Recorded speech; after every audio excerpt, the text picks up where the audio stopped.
ગાંધીનગરના કલોલના સાતેજની જીઆઈડીસીમાં ભીષણ આગ લાગી છે। સોનલબેન ખાખરાવાળાની ફેક્ટરીમાં ભીષણ આગ લાગી છે। ઘટનાની જાણ થતાં જ ફાયરની 7 ગાડીઓ દોડી આવી છે। ફાયરની ટીમ આગ પર કાબૂ મેળવવાના પ્રયત્નો હાલમાં કરી રહી છે। સાતેજમાં આ ભીષણ આગ લાગવાની ઘટના હાલમાં સામે આવી છે। 7 ગાડીઓ ઘટના સ્થળે પહોંચી છે। ફાયરની ટીમ આગ પર કાબૂ મેળવવાના પ્રયત્નો હાલમાં કરી રહી છે। સોનલબેન ખાખરાવાળાની ફેક્ટરીમાં આ ભીષણ આગની ઘટના। દુર્ગેશ, કઈ રીતે આગ લાગી છે, શું સ્થિતિ હાલમાં? જી બિલકુલ, વાત કરવામાં આવે તો કલોલના સાથે જીઆઈડી વિસ્તારમાં આવેલ સોનલબેન ખાખરાવાળા ફેક્ટરીમાં આગ લાગતા તે પહેલા 4 ગાડી ફાયરની પહોંચી હતી। ત્યારબાદ આગ ભીષણ લાગતા ટોટલ 7 ગાડી હાલ પાણીનો મારો ચલાવી આગ ઉપર કાબુ મેળવવાનો પ્રયાસ કરી રહ્યા છે।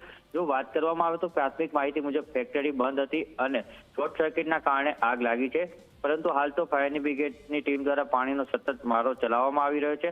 હાલના તબક્કે કોઈ જાનહાનિના સમાચાર પ્રાથમિક વિગતો મળી છે તે પ્રમાણે સામે નથી આવ્યા, છતાં નાઇટ શિફ્ટની અંદર કોણ કોણ નોકરીએ હતું તે સહિતની વિગતો મેળવવાની હાલ કામગીરી ચાલુ છે। પોલીસે પણ પ્રાથમિક તપાસમાં જાણવા મળ્યું છે કે ફેક્ટરી બંધ હતી અને હાલ આગ લાગવાનું પ્રાથમિક કારણ શોર્ટ સર્કિટ સામે આવી રહ્યું છે। જી બિલકુલ, આભાર દુર્ગેશ। તો શોર્ટ સર્કિટના કારણે આગ લાગી હોવાનું હાલમાં અનુમાન છે।